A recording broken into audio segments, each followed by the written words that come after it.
तो कलाम से चाहते थे कि 2020 तक अपने देश के अंदर हर बच्चा स्कूल जाए। और अगर मोबाइल फोन आप अपनी पॉकेट में रख सकते हो तो 2 रोटी एक्स्ट्रा भी अपनी पॉकेट में रख सकते हो। अगर आज हमारे पीएम सर बोल दे कि 18 साल के होते ही आपको बर्थडे पे आपका ब्लड डोनेट करना कंपलसरी है, कम से कम 10 करोड़ यूनिट ब्लड तो अगले दिन इकट्ठा हो जाएगा यार। एक गली के अंदर 10 घर होते हैं और वहां पे कोई एक कुत्ता भूखा सो रहा है, ऐसा कैसे हो सकता है यार। दूसरा 60,000 बच्चे हर साल अपने घर से किडनैप हो जाते हैं और अपने माँ बाप की शक्ल नहीं देख पाते पूरी लाइफ में। हाय, कैसे हैं आप लोग। आज मैं आपको मिलाने वाला हूं एक मैकेनिकल इंजीनियर से, मगर इनकी इंजीनियरिंग थोड़ी अलग है। करीबन 17,000 किलोमीटर, 29 स्टेट्स, 7 यूनियन टेरिटरीज और यही कई 5,000 इंडिया के गांव ये पैदल चले। इनको फुट सोल्जर के नाम से भी जाना जाता है। अब ये क्यों पैदल चले ये तो ये खुद बताएंगे। तो चलिए मिलते हैं आशीष शर्मा से। जय हिंद, मेरा नाम आशीष शर्मा है और एक टैग मिला है मुझे being an Indian foot soldier of India. और एक छोटे से मकसद पे निकला हुआ कि मैं भी चाहता हूँ कि हमारे देश का हर एक बच्चा स्कूल जाए, बट मैं चाहता नहीं हूँ, मैं एक्चुअली कर रहा हूँ। तो आप किसी भी इशू पे काम क्यों ना कर रहे हो, वो इशू को अपने इंडिया से खत्म करना आपकी जिम्मेदारी है। Well podcast with Costy। तो हमारे साथ है आशीष शर्मा। आशीष भाई कैसे हैं आप? जय हिंद साथियों, और मैं बिल्कुल बढ़िया हूँ। आशीष भाई पीछे मुझे आप जिन्हें आइडल मानते हैं उनकी फोटो भी दिख रही है, भगत सिंह साहब, और साथ में अब्दुल कलाम जी को भी आप मानते हैं। मुझे लगता है कि ये जो जिस विजन पे हूँ मैं राइट नाउ, ये विजन कलाम सर का ही था। तो कलाम सर चाहते थे कि 2020 तक अपने देश के अंदर हर बच्चा स्कूल जाए। तो उनके जाने के बाद मुझे लगा कि काफी सारे लोग उनके विजन्स पे काम कर रहे हैं, बट वो विजन धुंधला हो गया कहीं ना। तो एक कलाम सर थे जिनका मैंने विजन जीने की कोशिश की, बट एक जो करेज था वो करेज मैंने भगत सिंह का लेके चला कि अगर मैंने विजन स्टार्ट किया है तो वो खत्म करने की जिम्मेदारी मेरी है। पूरी जर्नी के अंदर जो एक 70,000 किलोमीटर का जर्नी रहा, इसमें मैंने विवेकानंद सर के विवेक को जीने की कोशिश की कहीं ना कहीं। तो ये 3 लोग थ्रू आउट द जर्नी मैंने इनको जीने की कोशिश की और हो पाया कहीं ना कहीं। आशीष भाई, जैसा कि मैंने आप सबको बताया कि एक मैकेनिकल इंजीनियर से जो जॉब करते थे, अच्छे खासे एक पैकेज में थे, वहां से आपकी ये जो जर्नी, ये मोटिवेशन, ये कैसे शुरुआत हुई? इस अमूमन जॉब से लौटते वक्त एक बच्चा दिखा था जिसने अपना हाथ नोचा होता नाखूनों से, और वो पहला एनकाउंटर था एक बच्चे के साथ कि मतलब 2 होता सबके साथ है कि हमें प्रॉब्लम्स दिखती है बट हम प्रॉब्लम में हाथ नहीं डालते हैं। तो वही चीज मेरे साथ थी कि बच्चा डेली दिखता था बट मैं भी बात नहीं करता, कन्वर्सेशन नहीं करता था। बट एक दिन कन्वर्सेशन का मौका मिला और वो बच्चा मुझसे पैसे मांग रहा था, तो मैंने उसे खाना खिलाया। बट अगले दिन आके वो जब फिर दिखा, फिर खाना खिलाया, तो एक सॉर्ट ऑफ अटैचमेंट वहां पे इस्टेब्लिश हुआ। और वो पहला बच्चा था जो मतलब महीने भर का एक सफर रहा, एक अच्छे खासे दोस्त बने। फिर मुझे लगा बातों में कि वो वहां से भाग के आया हुआ था और फिर चाइल्ड ट्रैफिकिंग का शिकार हुआ, फिर वहां से ये ड्रग्स के उसमें आ गया। तो लाइक उस बच्चे को थोड़ा बहुत मोटिवेट किया, उसकी मतलब साइकोलॉजिकल उसे डील किया और उस बच्चे को स्कूल में लेके गया। उसके बाद ऐसे 8 बच्चों और मैंने रेस्क्यू किया, और इस पूरे ड्यूरेशन के अंदर जो एक थॉट था दिमाग के अंदर कि इतने बच्चों को रेस्क्यू करने हर जगह वही इशू दिखने लगा था। फिर मन नहीं लगा और फिर दिमाग में एक थॉट ये था कि यार कितने बच्चों को तुम रेस्क्यू कर सकते हो, स्कूल में भेज सकते हो, 1000, 10,000, लाख, 10 लाख, करोड़, बट तुम मर जाओगे, बट वो इशू वहीं का वहीं रहेगा। तो उस दिन सिर्फ 2 चीजें मैंने सीखी कि लाइफ में 2 बंदे होते हैं।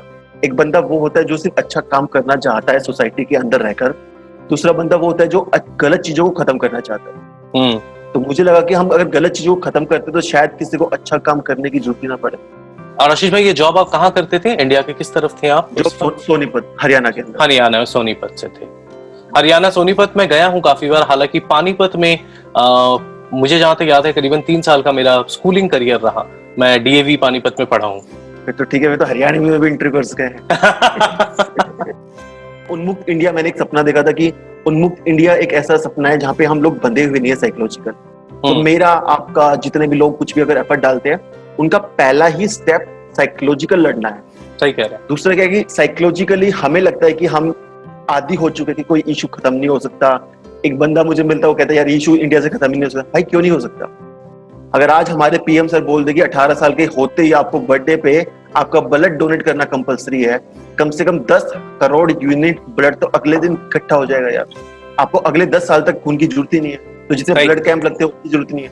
लाइक चीजें खत्म की जा सकती है, बट समवेयर आई फील कि जब तक आप लोगों की सोच को कैद से रिहा नहीं करोगे, मुझे नहीं लगता कि हम उस दौरान जा सकते हैं जहाँ पे चीजों को मैग्नीफाई कर रहे हैं। दूसरा फिर पैदल चलने का, लाइक काफी सारे लोग पहला क्वेश्चन यही होता है कि पैदल चलना चूज क्यों किया।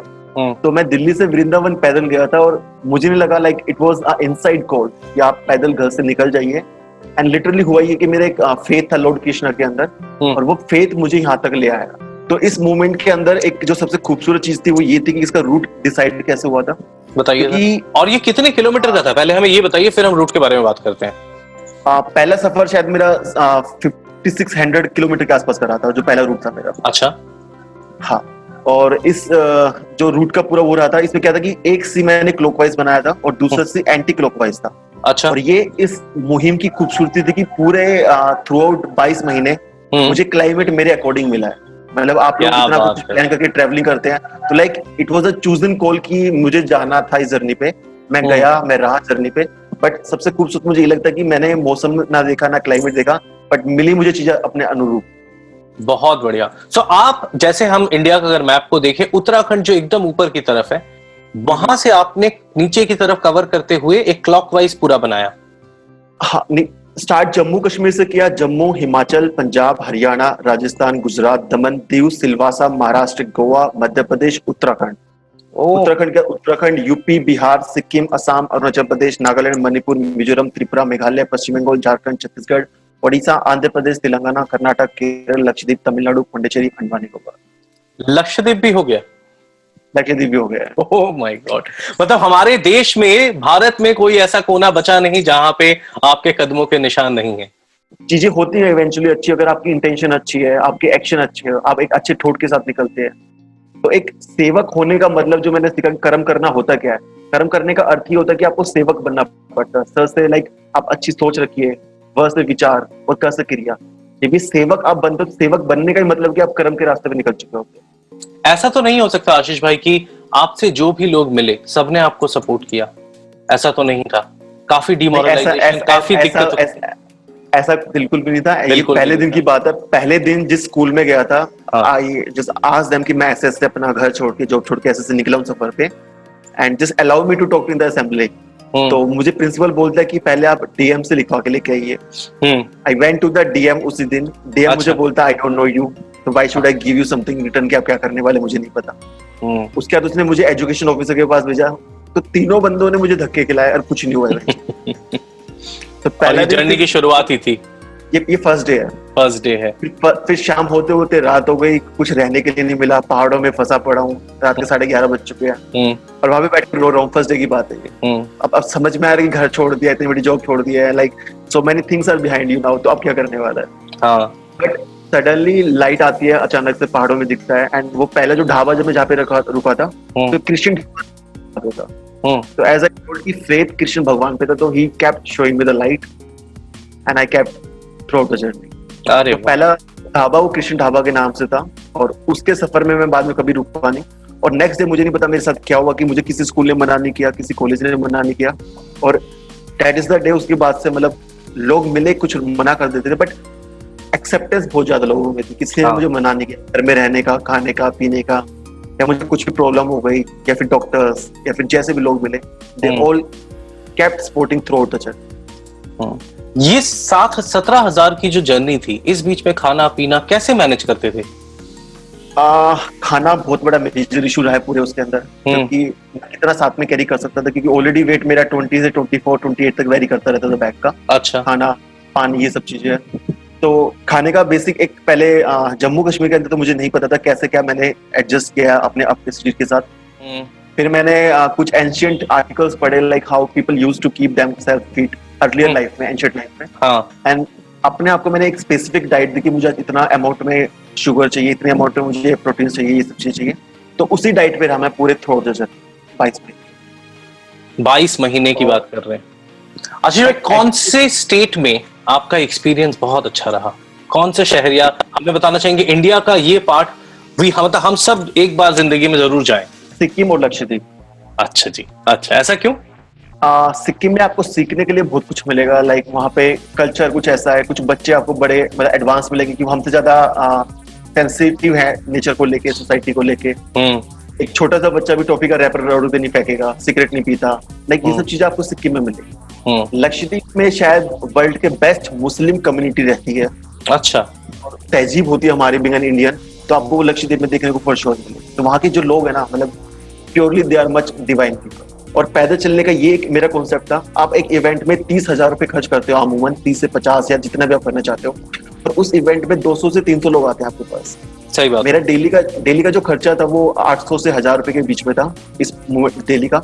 और मैं उसमें अंदर 5 से 6 स्कूल कॉलेज कवर करता था, फिर रेड डेवलिन मार्केट गया, railway station, bus stop, airport, जहाँ पे लोग दिखे रेस्टोरेंट के अंदर, उनसे बातचीत करता था। तो अमूमन 4 से 5,000 लोगों से मेरा डेली इंटरेक्शन था। तो आपका एक इवेंट में 30 से जो आप 1 लाख रुपए के बीच में इवेंट करते हो, आप सिर्फ 200 लोगों से बात करते हो, उसकी भी तैयारी महीने भर करते हो। बिना तैयारी के सड़कों पे डेली निकल रहा हूँ, 5,000 लोगों से इंटरेक्शन कर रहा हूँ, and people actually talking to me. तो मेरा इम्पैक्ट हर चीज में मैग्नीफाइड, ज्यादा इफेक्टिव। मुझे पता है, आपने कहा था मुझे कि बस स्टैंड में आपका एक इंसिडेंट जहां पे कोई आपसे पहले बात नहीं कर रहा था और उसके बाद इतनी भीड़ हो गई कि आप संभाल नहीं पाए आपके विजन को लेके। तो आशीष भाई, इस ट्रैवल में जैसे कि हम पीछे बात कर रहे थे कि आप काफी बड़े बड़े गवर्नमेंट ऑफिसर से मिले और काफी नामी स्टार से भी मिले, वो भी साउथ में जाके। आप सुपरस्टार रजनीकांत जी से मिले, आप कमल हसन जी से मिले, और जहां तक मुझे पता है कि शायद किसी कारण से आप सदगुरु जी से मिल नहीं पाए, मगर उनके आश्रम में जरूर आपकी मैंने फोटो देखी है। तो कुछ एक्सपीरियंस बताएंगे कि उनका माहौल कैसा था जब आप साउथ इंडिया में गए from a north Indian boy, और इस ऐसे एक मिशन को लेकर आपने जब ट्रैवल किया? इनिशियली स्टार्टिंग में मुझे लगता था कि गवर्नमेंट हमारा साथ नहीं देती है, एडमिशन साथ नहीं देता है, बट मुझे किसी ने समझाया, मतलब किसी हायर एडमिनिस्ट्रेशन पर्सन ने, कि यतीश जी ने, कि हो सकता है तुम्हें 100 लोग गलत मिलते हो, बट हो सकता है अगर एक बंदा भी अच्छा मिल गया तो वो एक स्पार्क इनफ होती है तुम्हें कुछ भी आगे तक लेके जाने के। मेमोरीज तो हर एक IAS ऑफिसर के साथ या IPS ऑफिसर के साथ रही है मेरी, जितने भी एडमिशन ऑफिसर से मिला, या फिर मैं 17 गवर्नर, CM या अलग अलग स्टेट्स के इन लोगों से भी मिलना हुआ। और कहीं ना कहीं मुझे एक लगता था कि लाइक मैं मुंबई में के अंदर चाहता तो मैं भी काफी सारे सेलिब्रिटी से मिल सकता था, बट मुझे कहीं ना कहीं एक फैक्टर लैग लगा कहीं ना कहीं कि साउथ मूवी की जितनी भी इंडस्ट्री है वो सोसाइटी को लेकर कहीं ना कहीं काफी सेंसिटिव है, साथ के साथ अपने मूवी कैरियर को लेकर। अच्छा, ये चीजें मुझे कहीं ना कहीं लैग लगी मुंबई के अंदर कि वहाँ पे लोग सिर्फ भाग रहे हैं अपनी मूवीज प्रमोशन के लिए, but somewhere they don't understand कि उनकी एक सोशल रिस्पॉन्सिबिलिटी भी साथ के साथ तय होती है। और जब आप मुंबई से साउथ से नॉर्थ से साउथ जाते हैं तो आपको एक डिफरेंस, काफी कुछ डिफरेंस दिखता है। लैंग्वेज एक अदर इशू है, कस्टम एक अदर इशू है, बट आपकी इंटेंशन अगर अच्छी है तो कोई आपको मिलने से मना नहीं करता है, कोई आपसे बात करने से मना नहीं करता है। यही कारण था कि रजनीकांत सर से भी अच्छे से मुलाकात हो पाई। मैंने उनको 3 बार हक किया, और लाइक मेरे लिए वो मोमेंट था कि जब फर्स्ट टाइम उनके हक किया तो I was crying. Second time मैंने उनको बोला कि sir for sure I ensure कि मैं जब नेक्स्ट टाइम आपसे मिलूंगा तो हमारे देश का हर एक बच्चा स्कूल जाएगा।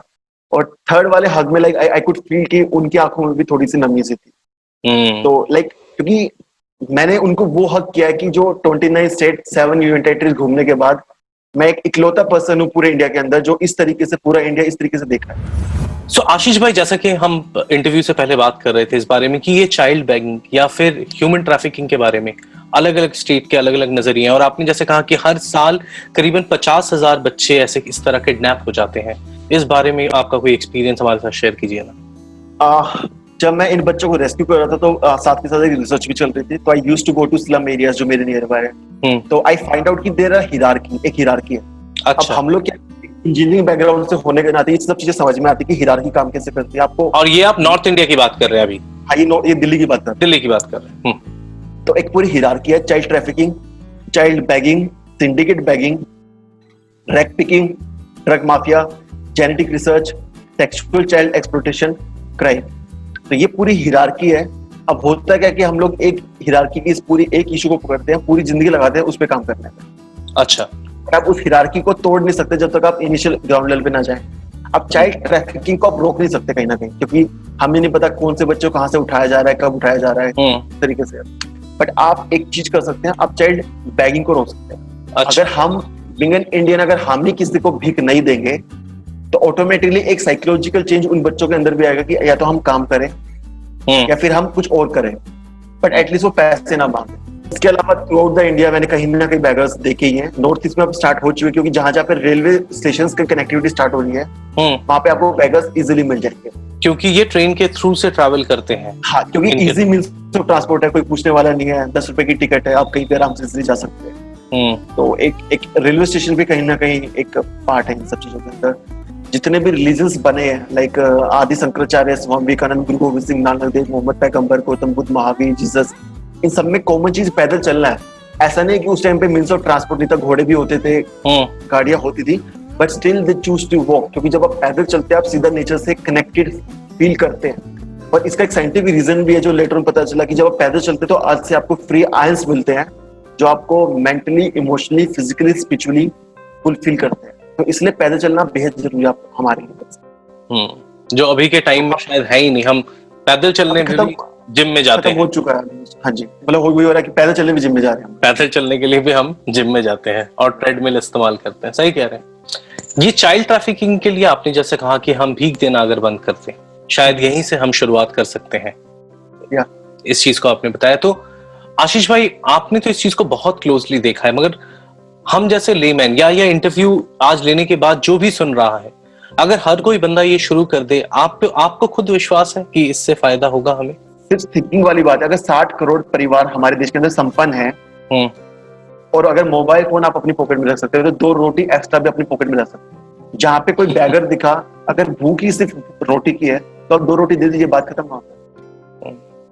अगर वो किस लिए आपसे पैसे मांग रहा है, रोटी के लिए, आप रोटी दे दीजिए, खत्म बात। अब हम लोग अपने इतने सेल्फिश हो चुके हैं, कोई किसी को खाना नहीं खिलाता है। वरना आपको नहीं लगता कि एक गली के अंदर 10 घर होते हैं और वहां पे भी एक कुत्ता भूखा सो रहा है? ऐसा कैसे हो सकता है यार? मैं जिंदगी में शायद ये बात कभी ना भूलूं कि अगर पॉकेट में आप मोबाइल फोन रख सकते हैं तो 2 रोटी भी रख सकते हैं। एजुकेशन सिस्टम ऐसा हो चुका है, किसी को ये नहीं पता है गेहूं की फसल है, ये चावल लगा हुआ है, या फिर ये बाजरा लगा हुआ है, लोगों को ये नहीं पता है। तो हमारे योगी जो साधु साइंटिस्ट होते थे वो लोग हर एक चीज का एक्सपेरिमेंट कर चुके थे। वेद क्या होते हैं, पुराण क्या होते हैं, उन्होंने पूरा लिख के दे चुके हैं हमें। बट हम क्या कर रहे हैं? हम पबजी खेल रहे हैं। हम टिकटॉक पे वीडियोस बना रहे हैं। सो आशीष भाई, ये तो समझा 22 महीने 17,000 किलोमीटर पूरा देश आप घूमे, आपके एक्सपीरियंस, आपका विजन, आपके विजन से सब कुछ। माँ बाप के क्या ख्याल था इसमें? उनको तो अपने बेटे की याद आती होगी। आती थी और मैं भी रोता था और काफी सारी बार झूठ बोलना पड़ता था कि लाइक मैं सड़क पे सो रहा हूँ और मम्मी को बोलता था एसी में सो रहा हूँ, अच्छा खासा धूल मिला हुआ है, कुछ नहीं होता था, रोड पे लाइक वही धूल खा रहा होता था। या फिर कई बार होता था खाना नहीं मिलता था और हम बोलते थे झूठ की अच्छा खासा खाना खाया है, परोठे खाए हैं, घर से कुछ मिल गया अपना। दूसरा 60,000 बच्चे हर साल अपने घर से किडनैप हो जाते हैं और अपने माँ बाप की शक्ल नहीं देख पाते पूरी लाइफ में। तो मैं अपने माँ बाप को यही बताता था, अगर मेरी वजह से अगर ऐसा हो जाए कि आने वाले 10 साल में 60,000 बच्चे किडनैप होने से रुक जाए तो 6 लाख बच्चों को उसके माँ बाप मिले, तो you should feel more proud कि आपकी वजह से ऐसा हो पा रहा है। क्योंकि इट्स नॉट मी, मैं तो एक मीडियम हूँ सिर्फ जो कर रहा हूँ, पर आप लोग भी मीडियम हो जिन्होंने आप लोगों ने मुझे ऐसा बनाया। और जिस दिन मैं 24 मार्च को दिल्ली आया था तो इमोशंस इतने हैवी थे मेरे ऊपर कि ना मैं मेरे पेरेंट्स से नजर मिला पा रहा था, ना मेरे पेरेंट्स मुझे नजर मिला रहे थे। तो शाम को आया, हक किया, रोया अच्छे खासे से। तो ठीक है। और ये 22 महीने की जर्नी के बाद जब आप अपने माँ बाप से दोबारा मिले तब की बात है। हाँ, लास्ट। आशीष भाई, जैसा कि हम लोग पहले इंटरव्यू के बात कर रहे थे कि आप किडनैप भी हो गए थे इस बीच में, उस बारे में कुछ जानना चाहता हूँ। और उसके साथ आप ये भी बताइए कि चलने के लिए जो चप्पल या जूते की जरूरत होती है, पैरों के लिए भी इतना आसान नहीं है इतनी लंबी जर्नी को हैंडल करना। काफी सारे इश्यूज ऐसे रहे क्योंकि लाइक एक इंसिडेंट है इलाहाबाद के अंदर। मैं किसी से मिला था तो मैं उस पर्सन को नहीं जानता था, ना मुझसे वो सोशल मीडिया पे कनेक्ट था, तो बट उसके पास मेरी सारी इंफॉर्मेशन थी। अच्छा। तो ऐसा मुझे लगा कि जब मैं अच्छे काम पे निकला हूँ तो लाइक अगर पुलिस वालों के पास मेरी सारी इंफॉर्मेशन रहती है तो लाइक कुछ ऐसे लोग भी जिनके मैं रोजी रोटी खत्म कर रहा हूँ, लाइक चाइल्ड ट्रैफिकर्स या फिर चाइल्ड बैगर्स हो गए, तो माफिया से मैं डायरेक्टली लड़ रहा हूँ एक तरीके से। तो माफिया भी शायद कहीं ना कहीं मेरी इंफॉर्मेशन रख रहा है कि अगर ये बंदा बैगिंग को खत्म करवा देगा तो कम से करोड़ों रुपए का नुकसान स्टार्ट हो जाएगा। तो ऐसे काफी सारे इंसिडेंट, 2 बार थ्रेटनिंग कॉल भी आया मुझे इस मूवमेंट के बीच में कि आप वो बंद कर दीजिए वरना रोड पे एक्सीडेंट हो जाएगा आपका, ये इनडायरेक्टली धमकियां मिलती थी। और एक जबलपुर के अंदर किडनैपिंग भी हो गई थी एक बाबा ने, मतलब ऐसा मुझे लगता था कि इस पूरी मूवमेंट के अंदर मैं एक मैसेंजर था। तो मैं हमेशा बोलता हूँ कि I am a messenger who has travelled through the Indian 29 state and 7 UT. I am not a traveller, I am more a messenger. तो ये जर्नी अब खत्म हो गई, आपने 22 महीने 17,000 किलोमीटर, आपकी सारी एक्सपीरियंस। अभी आशीष भाई आपके लाइफ में क्या चल रहा है? तो अभी जो भी मॉड्यूल्स बनाए वो सिर्फ दिल्ली के लिए है। दिल्ली में जो भी आउटपुट निकल के आएगा हम लोग पूरे देश को बताएंगे कि आपके अंदर हम आए थे, पैदल चला था मैं, फलाना लोगों से मिला था एंड हमने दिल्ली में मॉड्यूल इंप्लीमेंट किए, ये आउटपुट निकला है। अब आपके स्टेट की बारी है, जस्ट इम्प्लीमेंट इट। आपसे यही चाहिए ताकि हमारे देश का हर एक बच्चा स्कूल जा सके। आशीष भाई, अगर आपसे कोई जुड़ना चाहे तो कैसे जुड़ सकता है? आप मुझे डायरेक्टली कॉल कर सकते हैं 9990310076। व्हाट्सएप नंबर भी मेरा सेम है।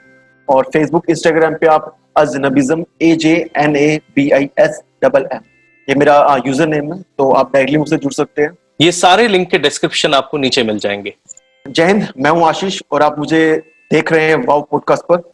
और आप चैनल को सब्सक्राइब करना ना भूलें, क्योंकि मेरी जर्नी तो बहुत छोटी सी है, बट कॉस्टी भाई की जर्नी बहुत बड़ी है, जैसे हम जैसे लोगों से मिल रहा है। तो चैनल को सब्सक्राइब कीजिए और लोगों को बताइए कि एक चैनल ऐसा भी बनाए जहाँ पे इतना कुछ सीखने को मिल रहा है लाइफ में, जो इंडिया में एक्चुअल चेंज लेके आना चाहता है। तो सब्सक्राइब कीजिए फ्री टीवी कॉस्टिंग। जय हिंद, जय भारत। ये आशीष भाई, थैंक यू सो मच। मेरे पास शब्द ही नहीं है कि हमारे साथ जुड़ने के लिए मैं आपको क्या बोलूं। और हालांकि हम एक दूसरे को काफी सालों से जानते हैं, बट ये मौका पहली बार मिला आज डिजिटल के टाइम पे कि हम एक वेबकैम के थ्रू से दोबारा जुड़ पाए और पॉजिटिविटी को हम पूरे देश में फैला पाए। थैंक यू सो मच और जय हिंद। जय हिंद, जय भारत।